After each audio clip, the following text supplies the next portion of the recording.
Amy Goodman, former co-host with White on WBAI's morning show called Wake Up Call, talks about her experience with White as co-host. Goodman went on from that program to become co-host with Daily News columnist Juan Gonzalez of Pacifica Radio's Democracy Now!, a hard-hitting news and international public affairs program now broadcast weekdays on 500 radio and TV stations around the country. We really hadn't worked much before together. I had known him because of his incredible work every Martin Luther King Day when you'd see him trundling down the hallways of the old WBAI with hundreds of the LPs carrying them and the tapes falling out of his pockets and his bag. No matter whether he lived in New York or whether he lived in Richmond, he was committed to bringing out the words that were not so often heard of Dr. Martin Luther King, not the most famous speeches, but the speeches, the conversations, the discussions about Dr. King that so enrich our lives on WBAI that Bernard has really made possible for the last 20 years. Bernard's a teacher, and he always has been. It hasn't changed being a broadcaster, a journalist. That is what he is first and foremost. He has taught me so much, so many days of so many months of so many years, as he has so many people, and also made me laugh and made me cry.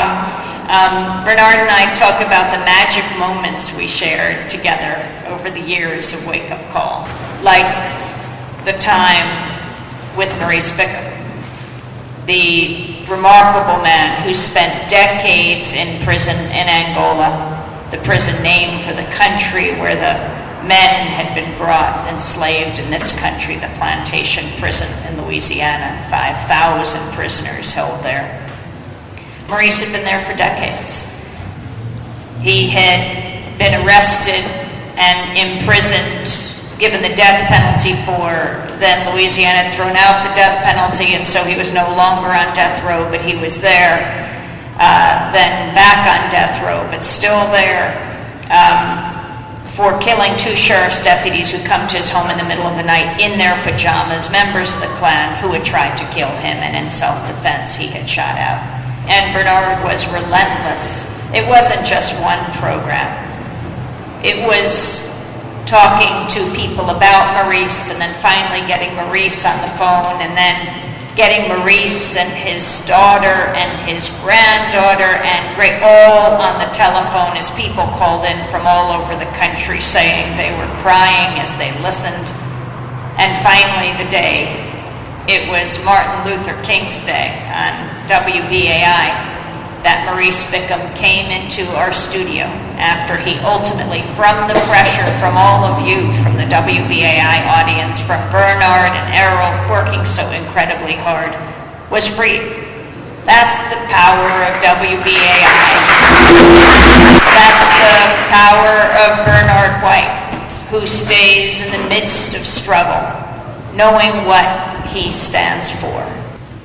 He always says, stay strong and pay close attention, and it is beautiful here to see everyone standing with Bernard and saying, stay strong. Thank you, Bernard. But White's policies, and particularly his support of continuing role for programs based on a strong, independent black community focus, have earned him the enmity of some on the local WBAI station board. Board member Steve Brown wrote in an August 2005 email sent to hundreds of subscribers, hundreds of listeners, quote, "You and I and hundreds of others have all begged and pleaded with Indra Hardat, the WBAI interim station manager, to fire you-know-who. But now it is time to go a step further and actually provide Indra with a blueprint to help rebuild this station after she hopefully cleans house," close quote. Likening his idea to a Vietnam-era grassroots war crimes tribunal, Brown goes on to propose violating board rules to form an unauthorized committee to find a new program director. Brown's repeated public statements against White and other staff members at the station has led to a strong repudiation by the WBAI local station board, in a motion passed by the board in March of this last year, the board disassociated itself from many of Brown's public statements, including what the board called racist stereotypes, crudely offensive language, and unsubstantiated allegations of violent behavior by Bernard White and Errol Maitland. Calls for violence against Bernard White. Quote, "You should have been at her side whacking Bernard with a baseball bat," close quote. And a statement that Mr. White's actions are worse for WBAI than those of Richard Nixon, Ronald Reagan, and George Bush combined, close quote.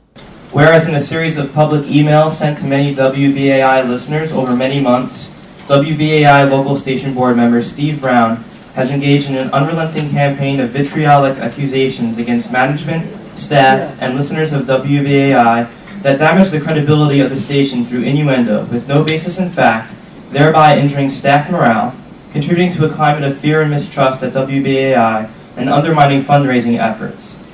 Therefore, be it resolved that the LSB disapproves of and disassociates itself from the aforesaid public statements by board member Steve Brown and calls on all LSB members to desist from making statements that prejudge the performance of WBAI management personnel, indulge in personal attacks on management and staff, and undermine listener financial support for the station.